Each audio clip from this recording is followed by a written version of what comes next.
Hello everybody, I'm Dennis Fredericks and welcome back at this moment of inspiration on Monday.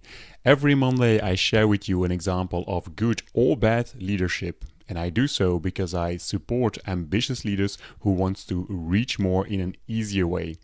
And for that reason, I think it's very important to understand what is good leadership or what is bad leadership, and there is a good way to learn that if I share examples with you. And the example that I'm going to share with you today is the fact that I got banned from Facebook. Oh yeah.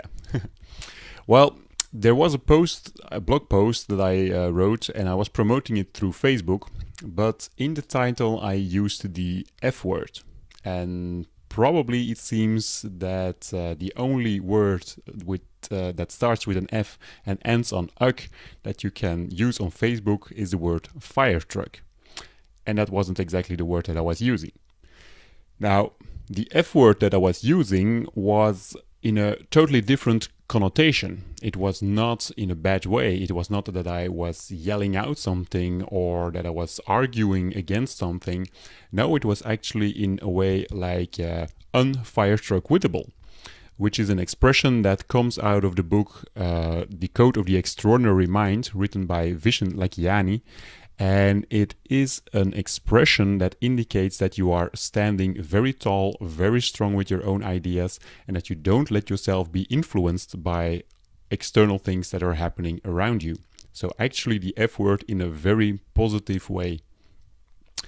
But anyhow, it got banned from Facebook, probably because of an algorithm that's somewhere searched for the F word, found it, and then just automatically rejects it. And when I was notified about that rejection, they also offered the opportunity to send in an argumentation why they were making a wrong decision there. And so I did, of course. But it didn't really help. After a few hours, I already got an email back, and actually they were saying the same thing as before. The post got rejected, and I had to look at the posting guidelines to see why. But in the first time I already looked at it and I couldn't really figure out why that post got rejected. The second time, I can't find out the same thing. So I was a bit confused there, but in the second email they didn't offer the argumentation option anymore. So for me it's a bit of a false thing, because the email that I got was probably also an automated email there.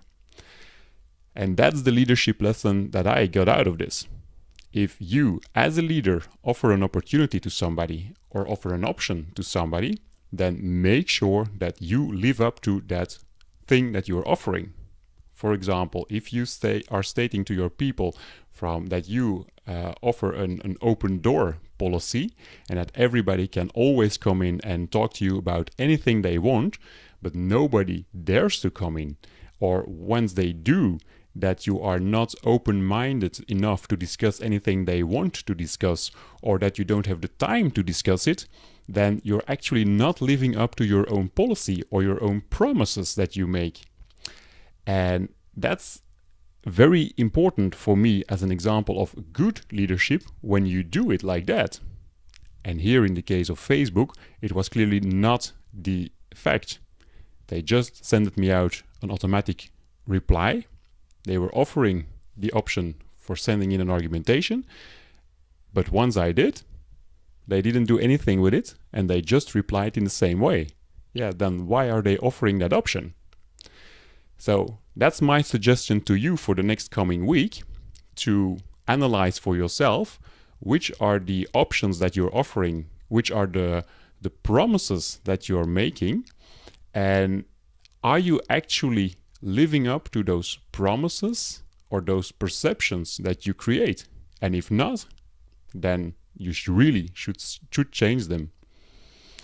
Now, there still is another leadership lesson that I got out of this example, but that one I will talk to you in another inspirational video of next week Monday. So I will be back next Monday for a new moment of inspiration. Bye.